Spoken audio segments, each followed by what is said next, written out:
and pernicious error. It is said that Tatian was the author of this false doctrine. Chapter 29. The Heresy of Tatian.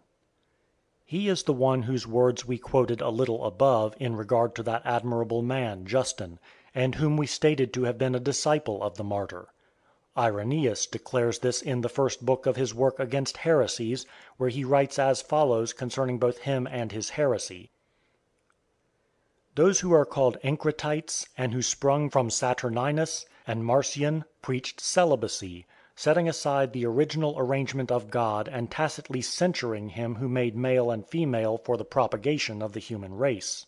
They introduced also abstinence from the things called by them animate, thus showing ingratitude to the God who made all things, and they deny the salvation of the first man. But this has been only recently discovered by them, a certain Tatian being the first to introduce this blasphemy. He was a hearer of Justin, and expressed no such opinion while he was with him, but after the martyrdom of the latter he left the church, and becoming exalted with the thought of being a teacher, and puffed up with the idea that he was superior to others, he established a peculiar type of doctrine of his own, inventing certain invisible aeons like the followers of Valentinus, while, like Marcion and Saturninus, he pronounced marriage to be corruption and fornication. His argument against the salvation of Adam, however, he devised for himself. Irenaeus at that time wrote thus: But a little later a certain man named Severus put new strength into the aforesaid heresy, and thus brought it about that those who took their origin from it were called, after him, Severians.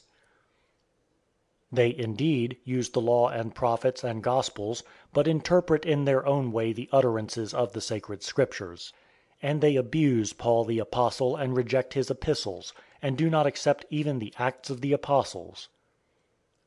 But their original founder, Tatian, formed a certain combination and collection of the Gospels, I know not how, to which he gave the title Diatessaron, and which is still in the hands of some. But they say that he ventured to paraphrase certain words of the Apostle, in order to improve their style.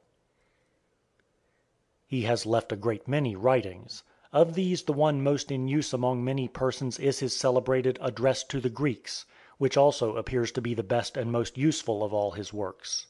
In it he deals with the most ancient times, and shows that Moses and the Hebrew prophets were older than all the celebrated men among the Greeks.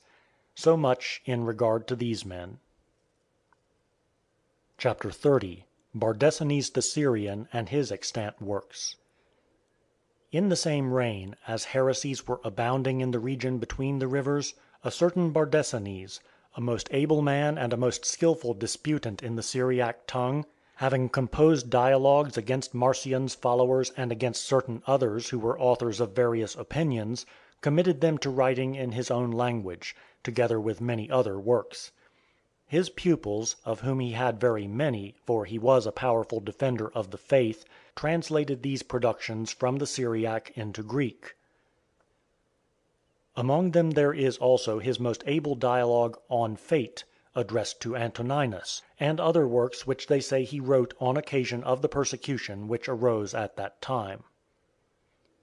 He indeed was at first a follower of Valentinus, but afterward, having rejected his teaching and having refuted most of his fictions, he fancied that he had come over to the more correct opinion.